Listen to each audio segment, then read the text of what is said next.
Buenas tardes, chicos. Estamos en la última clase del módulo 3.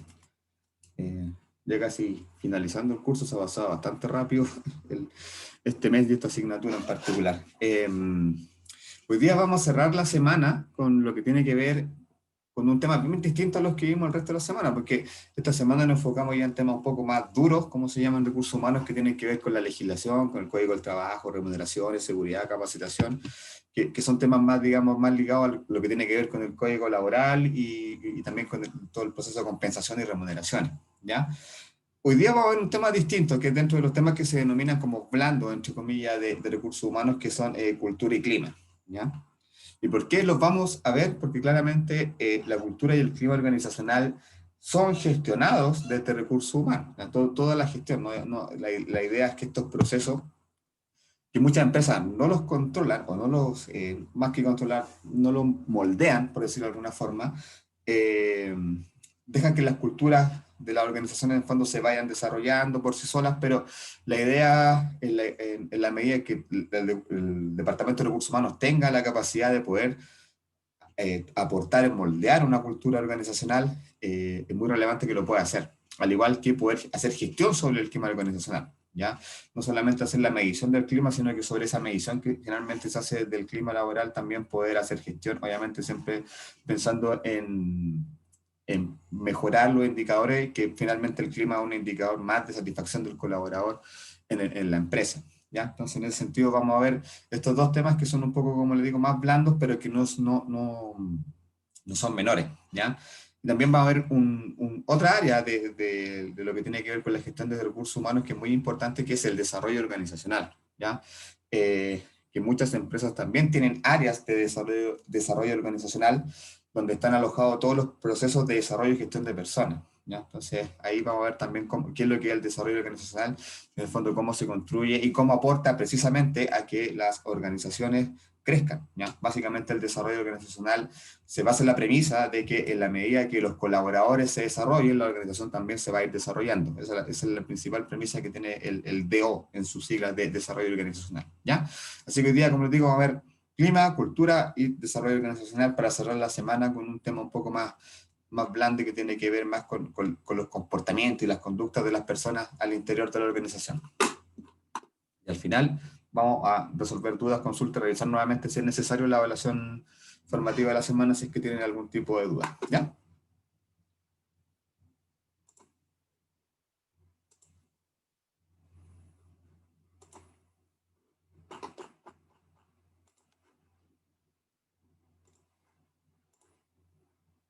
Ahí está.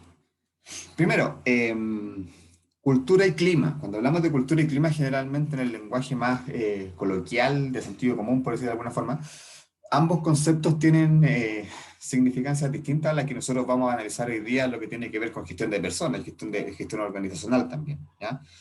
Generalmente cuando hablamos de cultura, lo asociamos como al arte o ciertas situaciones que tienen que ver con cierto nivel de manejo de información, también cuando se habla de nivel cultural, etcétera, ¿ya? En este caso, en recursos humanos, cuando hablamos de cultura, hablamos de las formas de los comportamientos y los hábitos que se dan adentro de una organización, que no están normados, que de alguna forma se dan de manera espontánea y que se van convirtiendo en hábitos y las personas las empiezan de alguna forma a transformar en conductas reiteradas, ¿no? La cultura obviamente moldea los comportamientos y la cultura es súper importante en términos por ejemplo, de cómo se puede alinear a los trabajadores a través, por ejemplo, de la cultura organizacional.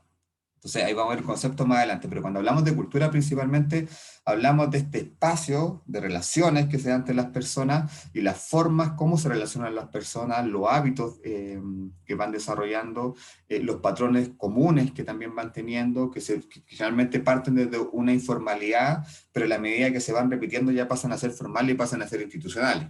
¿Ya?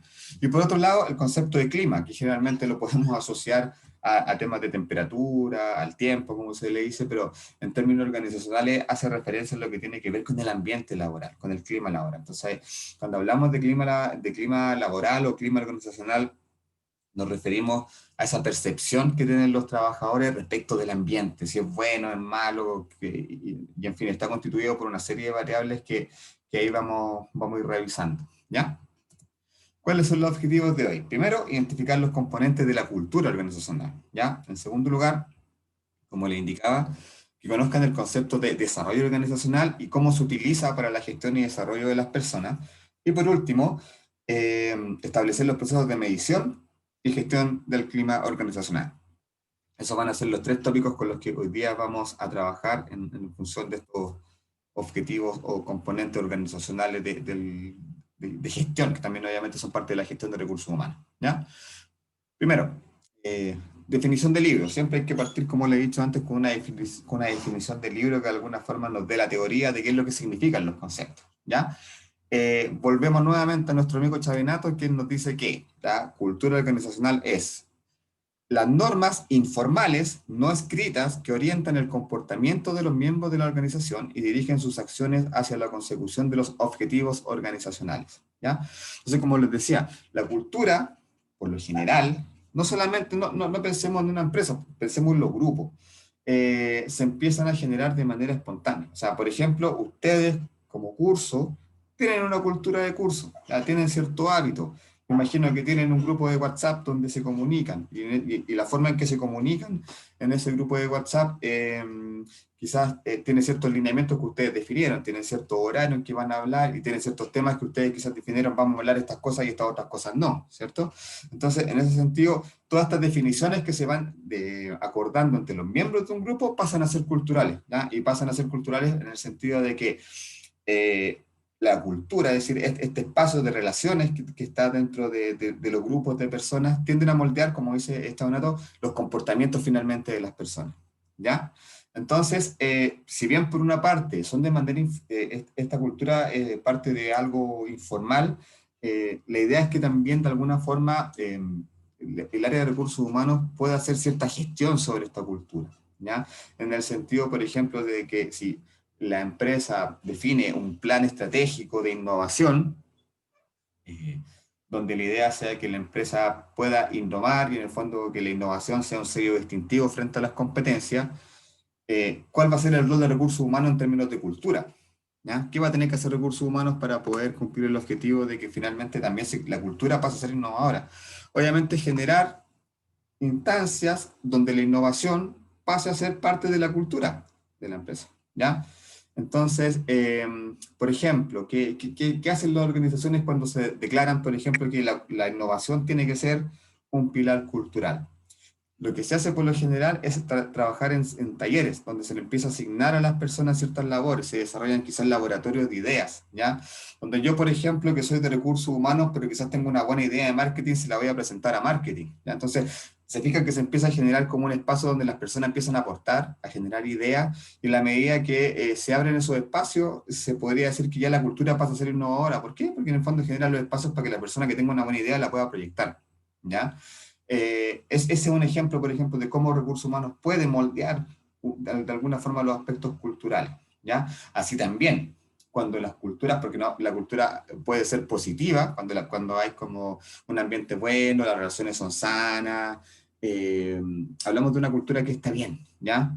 Pero también hay culturas que son tóxicas, por decir de alguna forma, ¿ya? Que hay organizaciones donde la informalidad, la información, el rumor, el constante miedo al despido, pasan a ser factores culturales que finalmente son negativos, ¿ya? Entonces la cultura adquiere un matiz negativo. ¿Por qué? Porque siempre está esa sensación de que van a echar a alguien, o está esa sensación de que las cosas no están bien, que un día, no sé, que el jefe no trata bien y cuando, va a venir el jefe, me va a retar, no sé qué. Entonces, cuando pasan ese tipo de cosas, cuando la cultura se vuelve tóxica, obviamente también recursos humanos tiene que tomar esos factores y obviamente tratar de normalizarlo, ¿ya? Una cultura organizacional que sea negativa, obviamente va a repercutir en los resultados de la empresa, ¿ya? La motivación de los colaboradores, incluso la rotación, pues, o sea, las empresas que tienen culturas que no son sanas, y también lo he visto por experiencia propia, tienen mucha rotación también, porque obviamente no es agradable trabajar en ambientes que sean tóxicos, ¿cierto? Donde la informalidad, el rumor y estos rumores frecuentes de cosas que van a pasar finalmente terminan afectando la cultura y por defecto terminan afectando a los colaboradores, ¿no?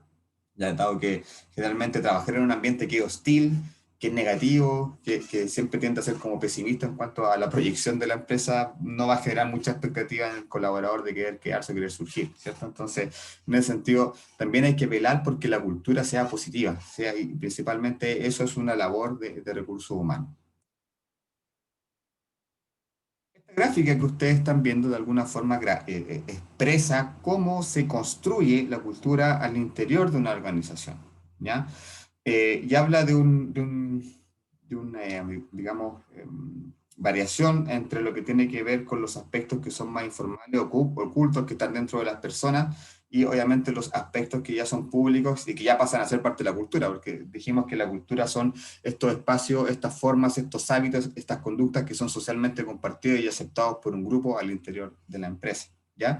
Entonces, en la parte inferior, en el color rojo, hablamos de que están los aspectos informales y ocultos, ¿ya? Que son las percepciones y actitudes de las personas, sentimientos y normas de grupo. Fíjense, acá hablamos de percepciones y actitudes, que son obviamente temas que están alojados al interior de nosotros, ¿ya? Entonces son aspectos que están al interior de la persona y que no necesariamente son visibles, ¿ya? Ese tema afectivo, las emociones que nosotros tenemos, no necesariamente son visibles. Lo que es visible, obviamente, son nuestras conductas y nuestros comportamientos, ¿ya? ¿Y por qué en la parte media, digamos, en esta parte azul, está la estructura organizacional, los objetivos y la estrategia? ¿Ya? También las políticas y los procedimientos, porque de alguna forma en este continuo, que va desde los aspectos más internos de la persona hasta los aspectos más externos, perdón, donde ya evidenciamos y nos comportamos de cierta forma, pasan por un filtro, que obviamente el filtro es la estructura de la organización, es decir, cómo yo me ubico en la organización, obviamente yo me tengo que comportar en función de mi ubicación en la estructura organizacional. En ese sentido, a veces, por ejemplo, las expectativas de comportamiento de un jefe no necesariamente son las mismas que tiene una persona que quizás no tiene tanta responsabilidad. De ahí viene, por ejemplo, la frase, yo no me expreso del jefe, digamos, cuando quizás una persona de jefatura realiza alguna acción que no está en relación con su nivel de responsabilidad, por ejemplo, se tiende a cuestionar eso no es parte del jefe, por ejemplo, no es parte del rol de una jefatura. Obviamente se espera que el jefe sea la persona que lidere, por ejemplo, ¿ya? Y si no está liderando, hay un tema que observar, ¿ya? Entonces, en ese sentido, la cultura se crea de la siguiente forma.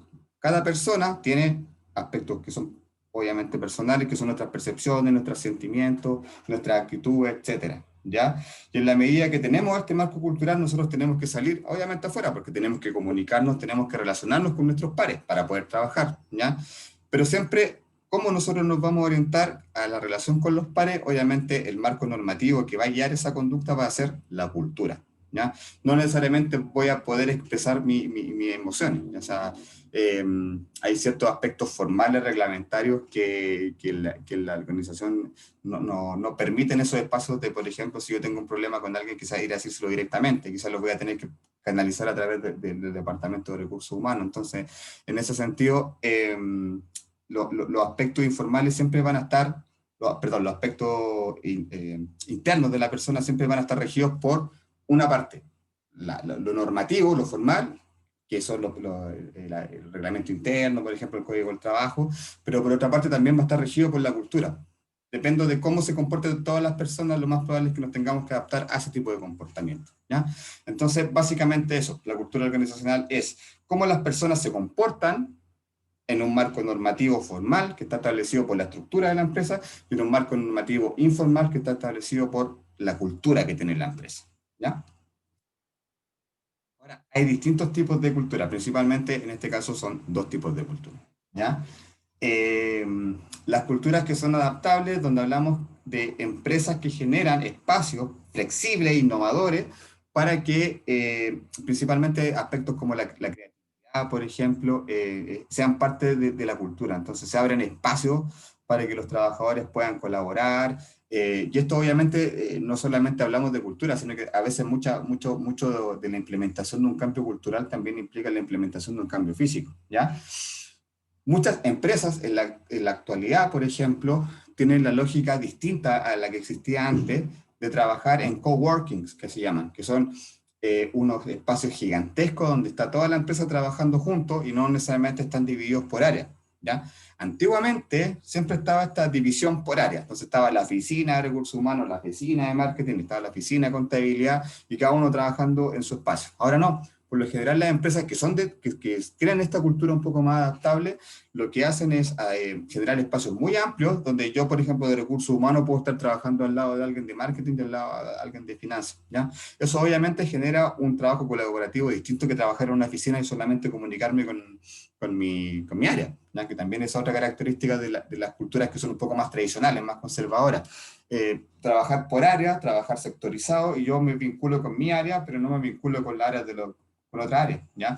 Y obviamente ese vínculo que se puede generar entre áreas va a enriquecer mucho, por una parte, la cultura, pero también en el fondo, cuando se aborda un proceso y estas personas hablan, por ejemplo, de un proceso común, pero con distintas miradas, obviamente el resultado va a ser mucho mejor, ¿ya? Entonces, las características de estas empresas son principalmente eso, que generan estos espacios para que los trabajadores puedan ser creativos también y puedan trabajar de manera colaborativa, ¿ya? Por el contrario, las culturas conservadoras generalmente son estas culturas del status quo.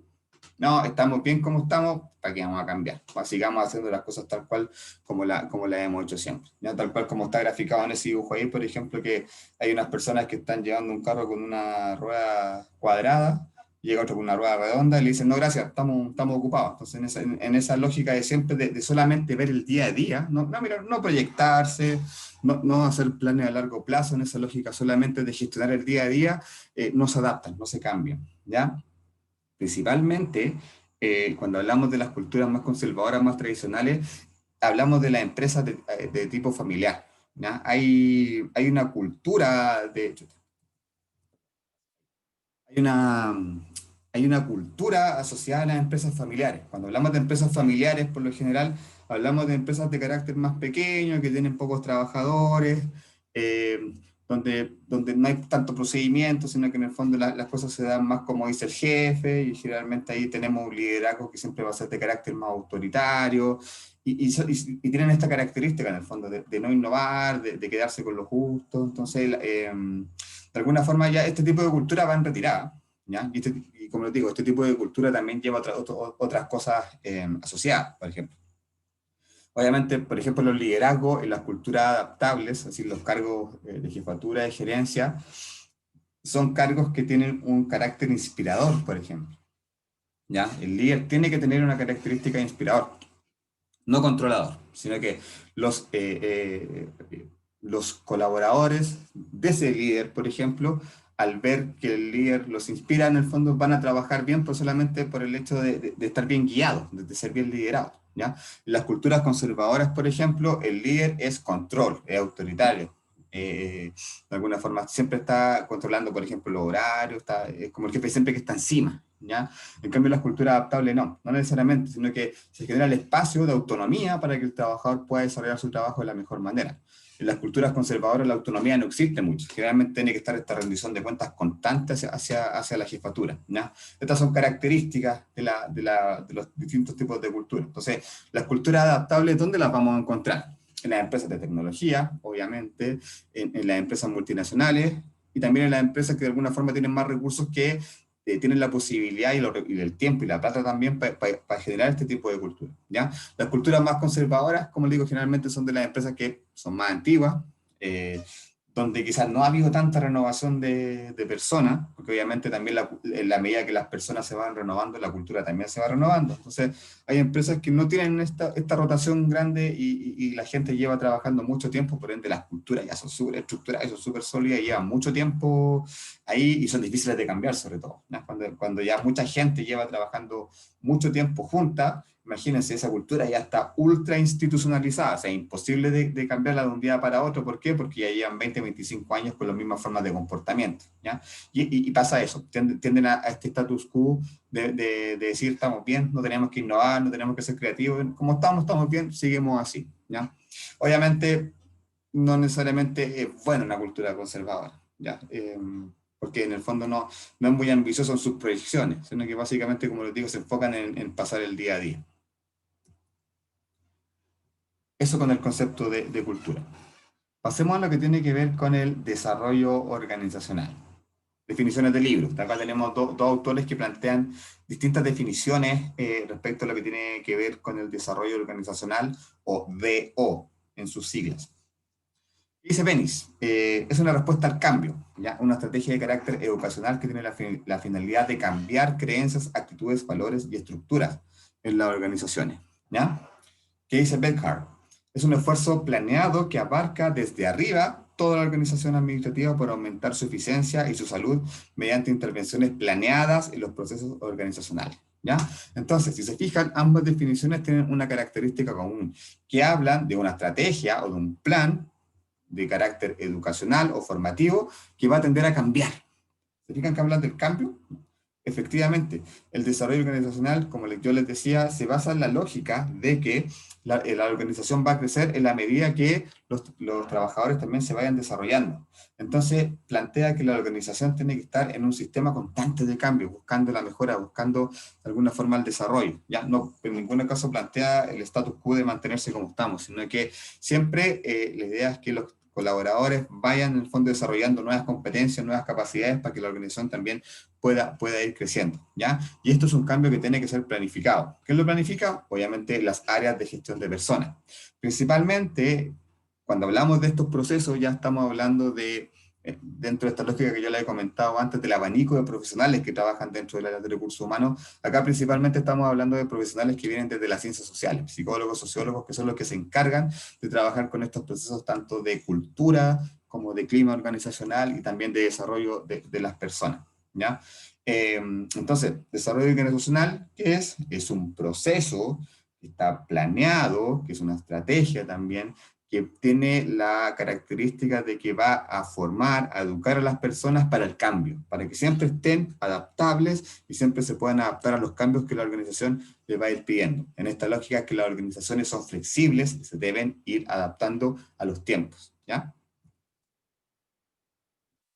Otras definiciones de lo que tiene que ver con el DO, ¿ya? Eh, Porras, Robertson plantean algo más allá desde las ciencias sociales, que en el fondo plantea que es una serie de teorías que se basan en la ciencia de la conducta y que también se orientan al cambio planificado. ¿Se fijan? Cambio nuevamente. O sea, este tema del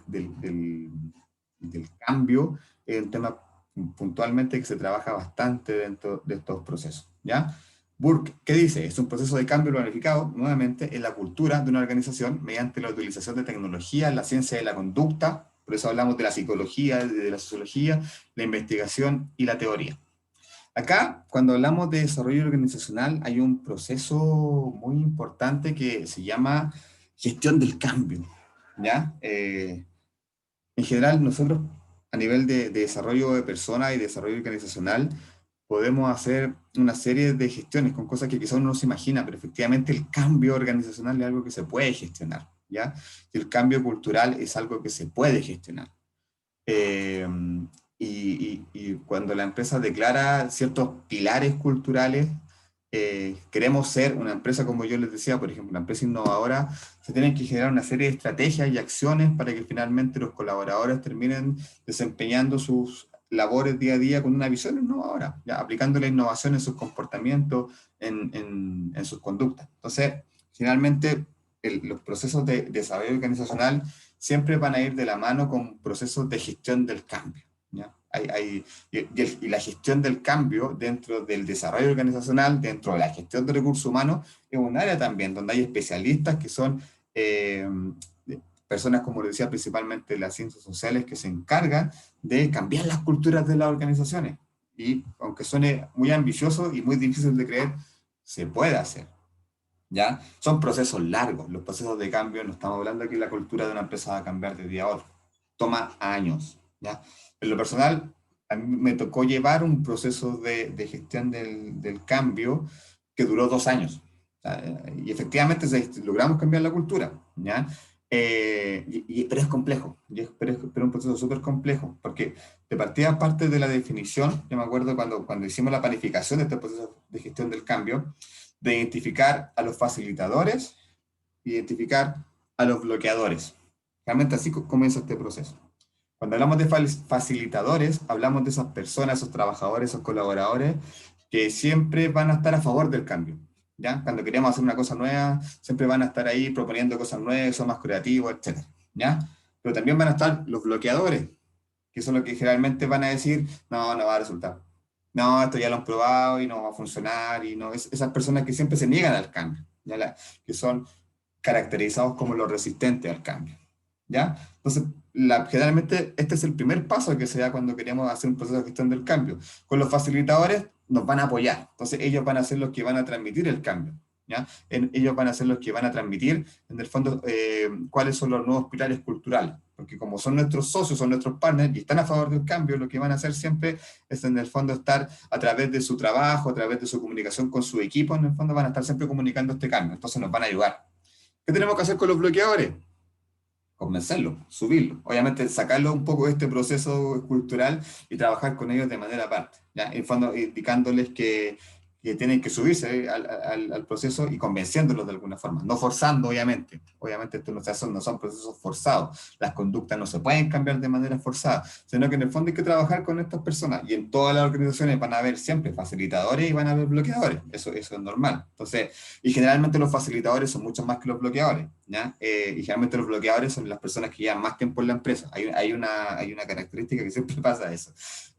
Generalmente las personas más nuevas, más jóvenes, por decirlo de alguna forma, van a ser siempre facilitadores del cambio. Las personas con más edad en la organización, de alguna forma, siempre son los que bloquean un poco el cambio y, como les digo, con ellos hay que hacer un trabajo paralelo. De igual subirlo al carro de este cambio cultural que está haciendo la organización. Entonces, cuando hablamos de las características del DO, principalmente nos vamos a enfocar en seis. Primero, y de acuerdo a lo que nosotros acabamos de ver, es una estrategia educativa planeada. Es una estrategia porque es un plan que tiene en el fondo como objetivo capacitar, educar, formar, entrenar, para que la persona termine modificando su comportamiento en función de los objetivos que tiene la empresa. Cambio está ligado a las exigencias de la organización. O sea, no vamos a hacer un cambio porque sí, tenemos que cambiar porque llevamos mucho tiempo con esta cultura. No, obviamente el cambio tiene que estar ligado a la misión, a la visión, a los valores, tiene que estar ligado a la estrategia comercial que tiene la empresa, etcétera. ¿Ya? Entonces, eh, obviamente empresas como de tecnología, pensemos en las grandes empresas, pensemos en Google, pensemos en Apple, llevan procesos de cambio organizacional muy seguidos. Obviamente están siempre cambiando, siempre innovando, porque la idea es que también los colaboradores tengan este chip de la innovación y siempre estén creando de alguna forma. ¿Ya? Entonces, ¿cuáles son los criterios que en el fondo con los que se van a definir este cambio que nosotros queremos generar en la organización? Primero, las metas, obviamente. ¿A dónde desea llegar la organización? Cuando hablamos de metas, principalmente estamos hablando de la estrategia. Crecimiento, identidad y revitalización. ¿Ya? Es importante, obviamente, que los colaboradores se sientan identificados con la empresa, ¿ya? Entonces, por eso el concepto de identidad dentro de este proceso cultural y desarrollo organizacional también es importante, ¿ya? Eh, Se habla mucho del compromiso, ¿ya? Del engagement, como dicen los gringos, del compromiso del colaborador, que obviamente también es una parte importante, ¿ya? Pero generalmente ese compromiso tiene que ser gestionado. Muchas empresas te piden compromiso, te piden comprometerte, te piden ponerte la camiseta, pero tampoco la empresa te entrega mucho como, o sea, como para tú comprometerte. Me imagino que quizás a usted le ha pasado que le piden quedarse más rato por amor al arte o de alguna forma desempeñar una labor que quizás no está en sus funciones. Y a veces uno lo hace como muy a regañadientes porque sabe que no lo tiene que hacer, pero ya bueno, si no me puedo tener algún problema, etcétera. En una cultura, obviamente, donde el trabajador está comprometido y se identifica con la empresa, en la medida que le van a pedir algo adicional, quizás lo va a hacer de la mejor gana. ¿Por qué? Porque está bien compensado, está satisfecho, está feliz. En la medida que eso no sea así, difícil que una persona pueda dar un poquito más de lo que se le va a exigir, ¿ya? Y por último, la eficiencia organizacional, es decir, que los procesos obviamente sean eficientes, los plazos sean acotados, los costos sean los menos posibles, etcétera. También tiene que ver en el fondo con eso, con una estrategia que tiene que ver con los procesos de la empresa. Se fundamenta en la conducta humana. Por eso acá trabajan principalmente personas del área de las ciencias sociales, porque se basan principalmente en estas modificaciones a las conductas de las personas, ¿ya? Y por lo general los agentes de cambio son externos, ¿ya? Por lo general cuando las empresas desarrollan estos procesos de cambio, generalmente hay una persona externa que se hace cargo. ¿Y por qué tiene que ser externo? Porque uno que está al interior de la organización es parte de la cultura. Entonces pierde un poco la objetividad al momento de evaluar algunos rasgos culturales. Entonces, ¿qué tiene que hacer? Tiene que venir una persona de afuera que no conoce la cultura para, obviamente, para que dé una evaluación de carácter objetivo de cómo está la cultura, ¿ya? Uno, como parte de una cultura, obviamente, no va a ser un evaluador muy subjetivo en cuanto a aspectos positivos, aspectos negativos, ¿ya? Sino que la idea es que en ese sentido venga alguien de afuera con una visión externa que nos va a permitir identificar cuáles son los rasgos culturales buenos y quizás cuáles son los rasgos culturales que son un poco tóxicos y tenemos que cambiar, ¿ya? Ahora también, si bien los agentes de cambio por lo general son externos, los agentes de cambio también tienen que ser los líderes. O sea, en cualquier proceso de cambio organizacional, de cualquier proceso de gestión del cambio, cualquier proceso de desarrollo organizacional donde estemos mejorando un poco algún proceso, estemos mejorando la cultura, los líderes tienen que estar involucrados. Si no están los líderes, no, es difícil que se pueda cambiar la cultura. O si el líder no cree en el cambio, difícilmente se va a poder cambiar la cultura porque finalmente, más allá de esta ayuda externa que nosotros tenemos, los agentes que moldean la conducta son los liderazgos, ¿no? Por ahí algún autor lo mencionaba, que la cultura se moldea desde arriba. Sí, efectivamente, la cultura se moldea desde arriba. Y son los liderazgos que son los encargados de generar, por ejemplo, las formas de comunicación, cómo se comunican su equipo, ¿ya? Cómo se transmite la información, por ejemplo. Entonces, los líderes de la organización pasan a ser agentes de cambio, porque ellos son los que van a comunicar y van a poner en práctica finalmente estos cambios que se están desarrollando al interior de la organización, ¿ya? Y por lo mismo es relevante que haya una relación cooperativa entre la gente del cambio y la organización, ¿ya? O sea, no sacamos nada con nosotros como recursos humanos, contratar un consultor externo y trabajar con los jefes en un proceso de cambio si al final todos los trabajadores no están participando del proceso, cuando los incluimos. Entonces, obviamente, es un trabajo compartido entre los agentes de cambio y la organización. Entonces, por eso ya le daba este ejemplo de la identificación de los facilitadores, por ejemplo, ¿ya? Porque ellos al interior de la organización, al interior de su equipo, van a empezar a viralizar, por decir de alguna forma, esta nueva cultura, comentarla, a instaurarla de alguna forma. Entonces tiene que haber, obviamente, un trabajo que sea en conjunto y que sea de manera sincrónica, ¿ya? Y por último, los agentes de cambio deben compartir un conjunto de metas normativas. Es decir, tenemos que llegar a establecer estos aspectos culturales para que normen y regulen la cultura y el comportamiento de los colaboradores. Entonces, por lo general, ¿cuáles son estas metas normativas a que apuntan los agentes de cambio? Primero, mejorar mejoramiento de la capacidad interpersonal. ¿A qué nos referimos con esto? Con la capacidad interpersonal.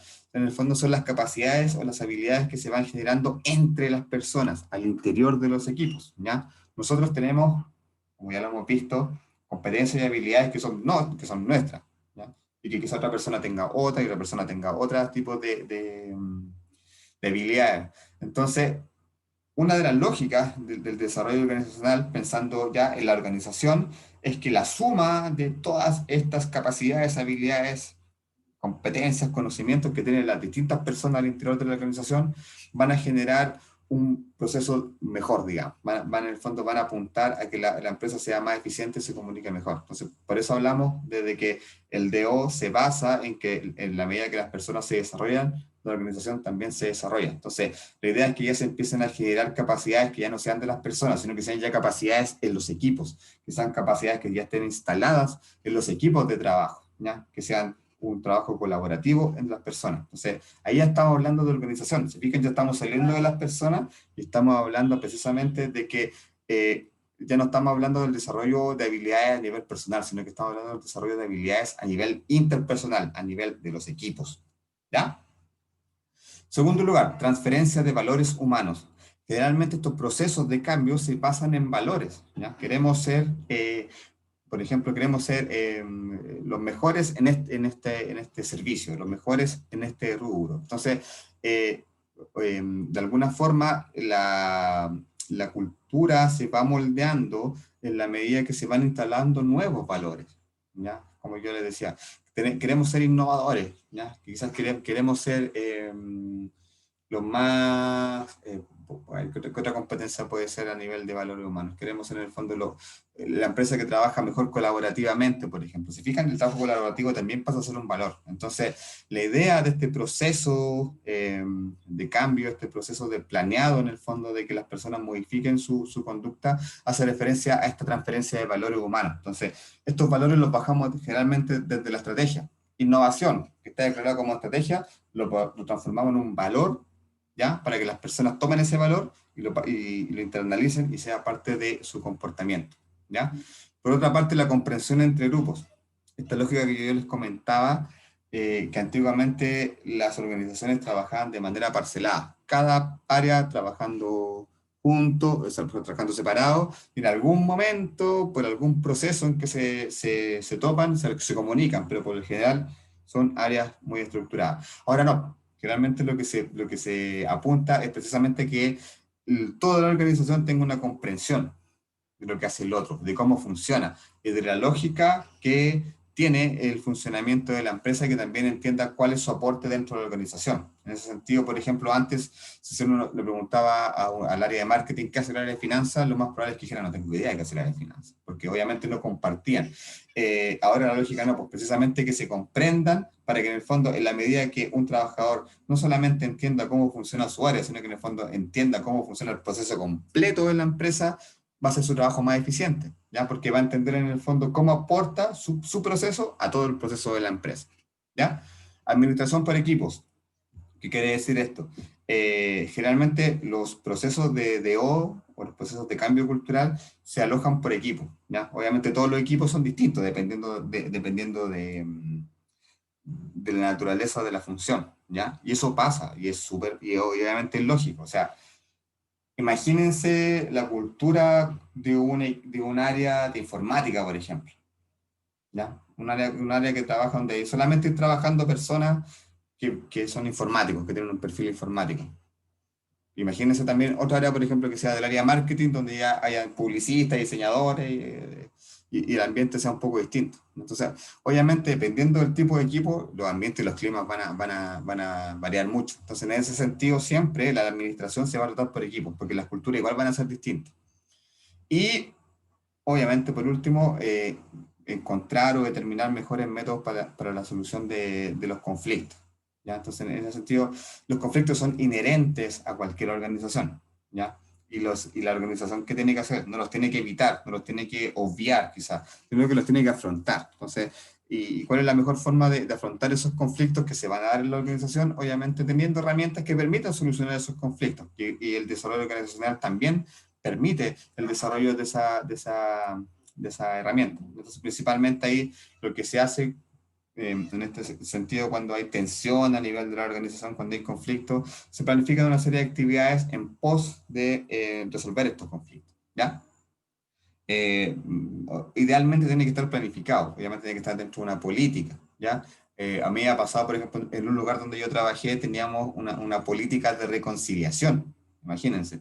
Entonces, cuando había un conflicto entre dos colaboradores, Recursos Humanos tenía la misión de mediar y de reconciliar a estos colaboradores, y se firmaban pactos de compromiso que en adelante no se iba a generar un nuevo conflicto, etcétera, ¿ya? Otras empresas dejan que los conflictos estén ahí, no les ponen atención, y eso no puede ser. Los conflictos tienen que, obviamente, como les digo, afrontarse, y eso es solucionarlo. Y el concepto que vamos a ver hoy día es el clima, ¿ya? Eh, Cuando hablamos de clima organizacional, inmediatamente asociamos tiene que ver con ambiente, con esta percepción que tienen los trabajadores de cómo es el ambiente de una determinada organización, perdón, determinada organización, ¿ya? Aquí es importante, obviamente, la percepción, ¿ya? Y a veces hay aspectos que uno inmediatamente evidencian si el clima es bueno o es malo. Y eso se basa principalmente en la relación que tienen las jefaturas con sus colaboradores, cómo se dan las relaciones entre los distintos colaboradores, si se genera el espacio para que los distintos colaboradores puedan en el fondo estar juntos y compartir ciertos tiempos, etcétera, ¿ya? Entonces, el clima es algo que es observable y es algo medible. Y más allá que la percepción de cada persona puede variar, o sea, dos personas quizás en una misma organización puedan tener visiones distintas del clima. Una persona puede decir, no, me gusta el ambiente, acá hay como buena onda, y en general las relaciones son buenas. Y otra persona quizás de la misma empresa puede decir, no, acá son malas, porque obviamente también las percepciones de cada persona afectan cómo se gestiona el clima, ¿ya? Entonces, en ese sentido, el clima pasa a ser como esta percepción de todos, esta percepción generalizada en el fondo de cuáles son los factores que determinan el ambiente laboral, si es bueno, si es malo, si las comunicaciones son sanas, si las relaciones en el fondo se basan en una lógica colaborativa y de respeto, etc. ¿Cuáles son las definiciones del libro para tener claro qué es el clima organizacional? En primer lugar, Tayuri lo plantea de alguna forma como una cualidad relativamente estable del entorno que es experimentada por los ocupantes e influye en su conducta. Obviamente el clima influye en la conducta y puede ser descrito en términos de valores de un conjunto particular de atributos de un entorno cualquiera. ¿Ya? Está un poco enredada esta definición, pero es básicamente descriptiva. Es mejor la que está más abajo. ¿Por qué? Porque hace referencia a un factor más cultural. ¿Ya?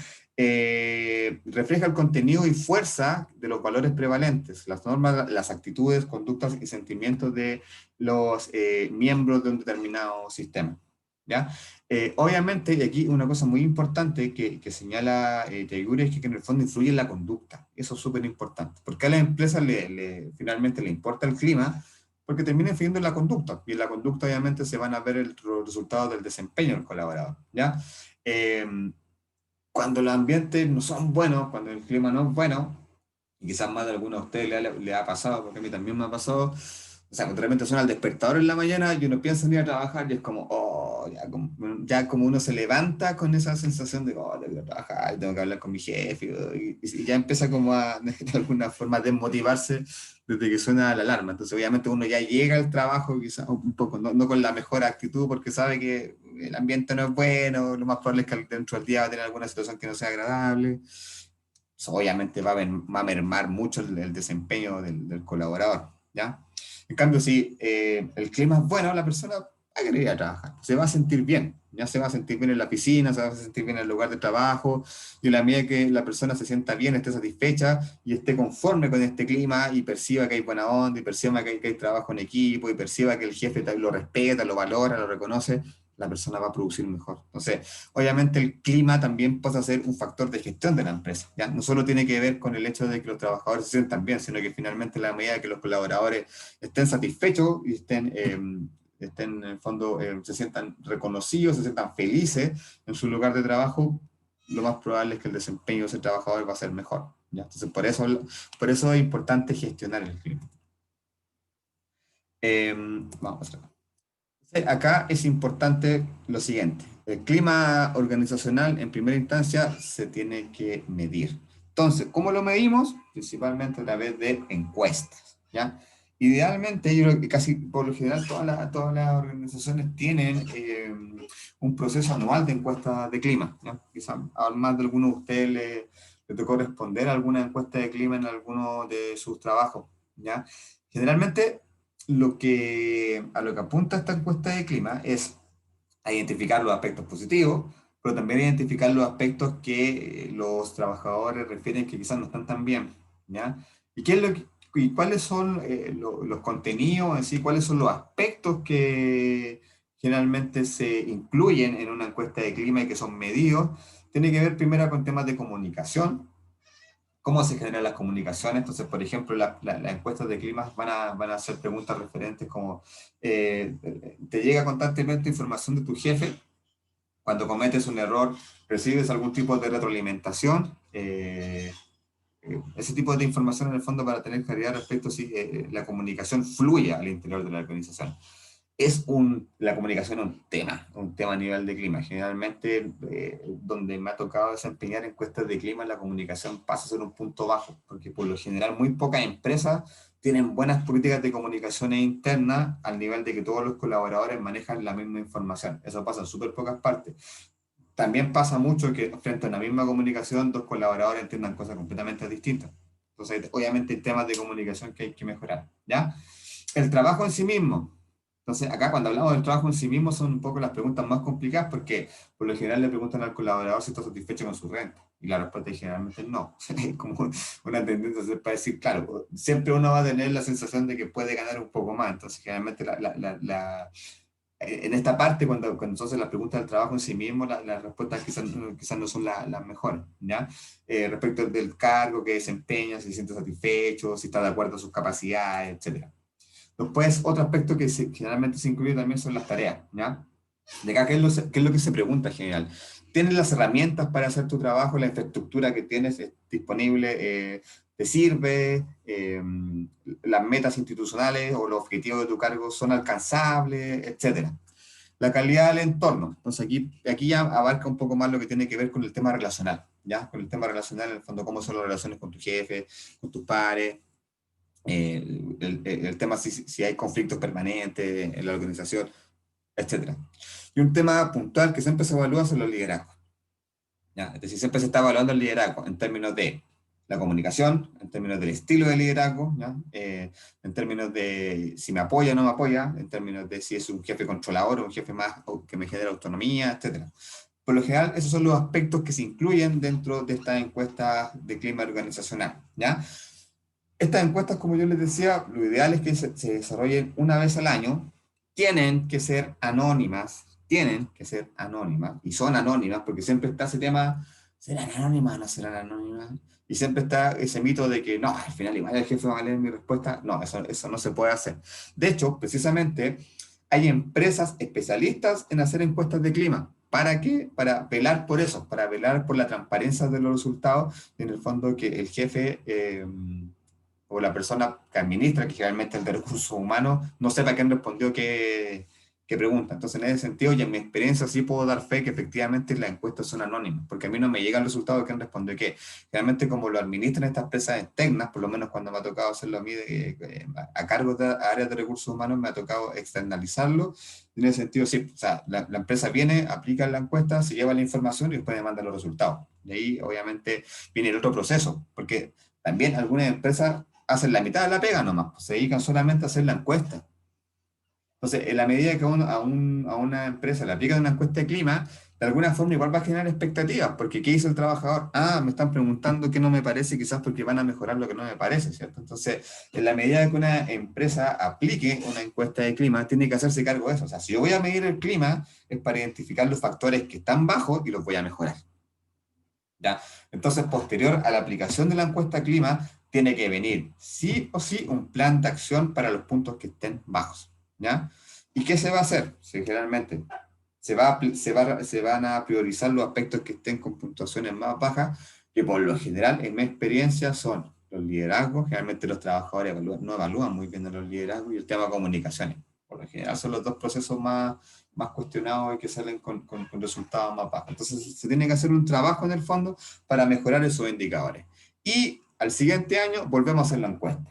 Si subieron los indicadores, bien, hicimos la pega. Si se mantuvieron o bajaron, hicimos un súper mal plan de acción. Y si descuidamos otros aspectos y otros aspectos que quizás estaban bien, bajaron, chuta, nos enfocamos en una cosa y quizás descuidamos otra. Entonces, esa es la idea del clima, de que de manera periódica, de manera anual, identifiquemos lo bueno, pero también identifiquemos cuáles son los aspectos a mejorar y que esos aspectos a mejorar los traspasemos a un plan de acción para durante el año, en el fondo, subir en la encuesta del próximo año. O sea, el objetivo no es subir la encuesta, el objetivo es que los trabajadores se sientan satisfechos con estos aspectos que ellos plantean que no están acorde a sus expectativas.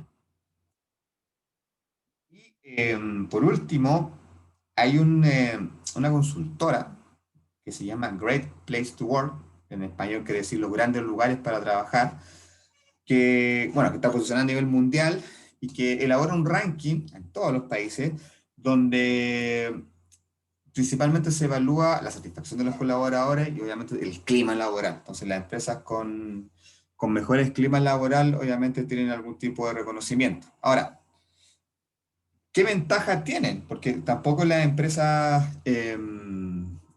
gestionan, digamos, el clima porque sí, sino que también hay objetivo detrás. en la medida que una empresa sea reconocida y tenga el sello de Great Place to Work, de gran lugar para trabajar, obviamente va a ser una empresa ambicionada, pues sí, muy, se me fue el concepto, muy valorada por las personas que estén buscando trabajo, ¿ya? Porque obviamente el factor clima es súper importante, ¿ya? Entonces, en la medida que nosotros, cuando nosotros, cualquier persona está buscando trabajo, obviamente una variable principal y la más frecuente que uno busca son las lucas, uno trabaja por una remuneración, pero también hay otros aspectos que se evaluar. Entonces, obviamente que una empresa te garantice a través de este sello, por ejemplo, del Great Place to Work, que es una empresa que tiene un clima súper bueno, que tiene un nivel de satisfacción muy alto de sus trabajadores, le va a generar que esa empresa pueda atraer a los mejores talentos del mercado. Generalmente termina pasando así. Ahora vamos a ver el ranking, este año no se ha hecho por todo el tema de la cuarentena, obviamente ha sido difícil hacerlo. Vamos a ver el ranking del año pasado y vamos a ver qué tipo de empresas están ahí, ¿ya? Pero obviamente una empresa que esté certificada de que tiene un clima laboral bueno, va a atraer a los mejores candidatos del mercado. Entonces, es importante también eso. Una empresa con mal clima eh, no necesariamente va a atraer a las mejores personas, no cualquier persona va a querer trabajar ahí, ¿ya? Entonces, ¿qué es lo qué aspecto evalúa de alguna forma esta encuesta? Primero, la integración. Cuando hablamos de integración, hablamos de la integración organizacional, es decir, cómo se integran los equipos, cómo se da la vinculación entre las distintas esferas de la organización, cómo son los procesos de comunicación, etcétera. Segundo, la infraestructura, obviamente los aspectos que tienen que ver con el edificio, la oficina, la tecnología, las herramientas que la empresa pone a disposición de los trabajadores para que puedan hacer su trabajo, ¿ya? Los procesos de capacitación, en ese sentido también pensemos no solo en la capacitación en sí, sino que como lo habíamos visto, los planes de carrera, los planes de sucesión, y en el fondo los planes de desarrollo que las personas colocan, perdón, que las empresas colocan a disposición de las personas para que vayan creciendo y desarrollándose al interior de la empresa, ¿ya? Y por último, los programas de talento, que tienen que ver en el fondo con programas de gestión y desarrollo de los talentos que están al interior de la organización. O sea, las personas que efectivamente tengan un buen desempeño y sean catalogadas como talentosas, se va a generar un programa para que ellos puedan en el fondo seguir desarrollando sus talentos y acceder a mejores opciones de trabajo al interior de la organización. ¿Ya? Esos son los aspectos que mide esta encuesta. Y acá está la página. Como les digo, este año todavía no se hace porque quizás se hizo, a ver, vamos a ver si está. No, está hasta el 2019, no, todavía no se hace la del 2020. Ya. Entonces, acá, por ejemplo, si se fijan, en primera instancia clasifica las empresas por el tamaño. Obviamente no se puede incluir para medir a estas empresas en una empresa que sea chica o una empresa que sea más grande. Entonces, están las empresas hasta 250 colaboradores, que hablamos de pequeñas, medianas empresas, digamos, de las empresas de 250.000 colaboradores y también de las empresas sobre 1.000 colaboradores, ¿ya? Entonces, dentro de esas tres categorías, de acuerdo a la cantidad de colaboradores, hay un ranking. Y ese ranking, como les digo, se basa en los cuatro factores que vimos recién: integración, capacitación, planes de talento, etc. Y acá está el ranking. Entonces aquí vamos a revisar en el fondo cuáles son los tipos de empresas que, de acuerdo a la misma evaluación de sus colaboradores, son los mejores lugares para trabajar en Chile. Primero, BCI. Obviamente BCI es un banco. O sea, ahí vamos a encontrarnos con empresas de rubro financiero que generalmente son las que están mejor posicionadas en este tipo de ranking, ¿ya? Después, y esto llama la atención, Grupo Saesa. Y Grupo Saesa es un grupo, es como Enel, digamos, del sur, que en el fondo presta el servicio de distribución eléctrica, ¿ya? Eh, Deben tener una cultura muy buena porque si se fijan son de un rubro bien demandante que tiene que ver con la electricidad. Un servicio que se tiene que dar 24/7, que tiene muchas contingencias que pasan en emergencia, etcétera. Entonces, debe tener una muy buena gestión del clima para estar reconocida como la segunda empresa más grande de Chile con mejor clima laboral, ¿ya? Después está Grupo Santander, otro banco, y otro banco extranjero. Recuerden que BCI es extranjero, Grupo Santander también es banco extranjero, Grupo Security, otro banco, y también otro banco extranjero. Y acá nos encontramos con una empresa chilena, Parque del Recuerdo. También llama la atención porque en el fondo Parque del Recuerdo es la empresa que se dedica al negocio de los cementerios, ¿ya? Y que uno puede decir, chuta, trabajar en un lugar con ese giro de negocios puede ser un poco complejo, pero miren, tienen el quinto lugar como el mejor clima dentro de las empresas grandes en Chile. Retail. Aquí recién aparece la primera empresa de retail, Falabella. Ahora, eh, Falabella tiene otro rubro de negocios, también tiene bancos, tiene seguros, tiene viajes, etcétera. Pero aquí principalmente eh, está Falabella Retail, que obviamente el Falabella, que son las tiendas que nosotros conocemos. Otro banco, Banco Ripley. Ahora sí ya hablamos de un banco más, un banco nacional, el primer banco nacional que aparece. Sodimac, también la segunda empresa de retail, que también pertenece a Falabella. O sea, Sodimac y Falabella pertenecen al mismo holding y también son empresas bastante grandes. MedLife, nuevamente el rubro de los seguros, y también, vamos a ver hasta acá, hasta el número 10, AES Gener, que también trabaja en el rubro energía, al igual que Saesa, que era la empresa que vimos en segundo lugar, ¿ya? Quizás estas empresas, por las características de sus trabajos, que como les decía, implican a veces trabajar 24/7 y mucho esfuerzo, deben tener buenos planes de compensación en el fondo, para que los trabajadores se sientan satisfechos con ese tipo de trabajos.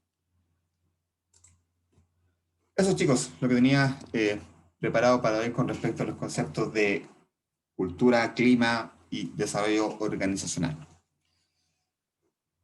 Chicos, antes de cerrar la semana, ya porque ahora vienen las evaluaciones, me interesa saber si tienen dudas, consultas con respecto a la evaluación formativa. La evaluación sumativa, vamos a seguir lo mismo que hemos hecho la semana anterior.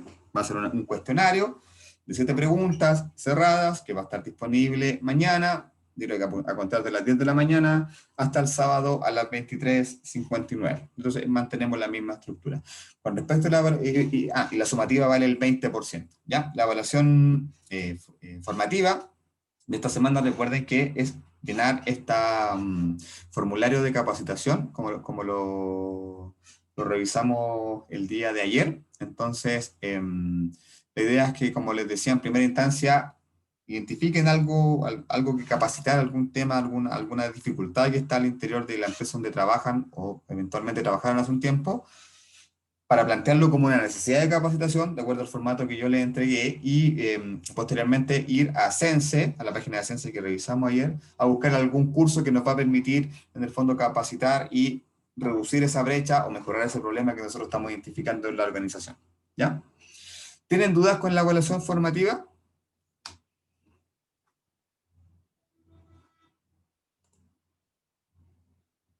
Gracias, Vanessa, No, gracias, profe, Bastián. no, yo no.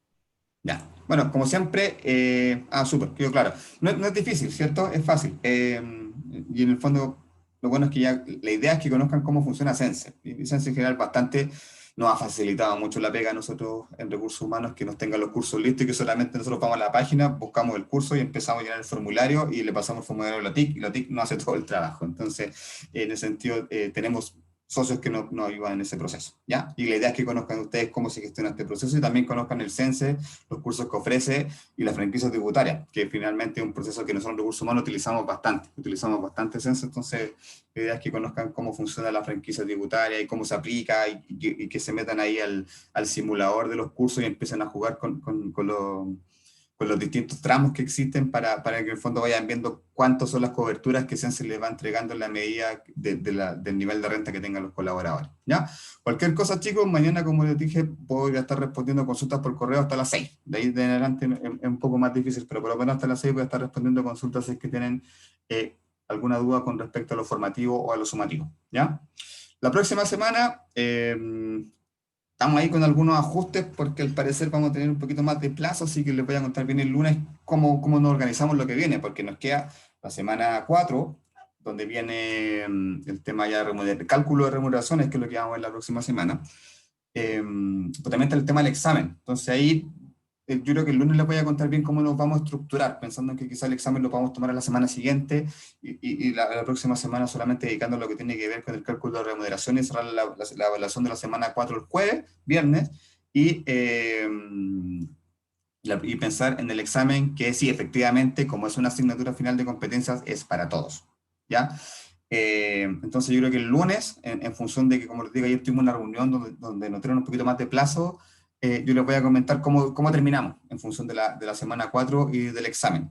¿Ya? Así que tengan un buen fin de semana, que les vaya muy bien en ambas evaluaciones y nos encontramos el lunes a las 10 de la mañana. Que estén muy bien.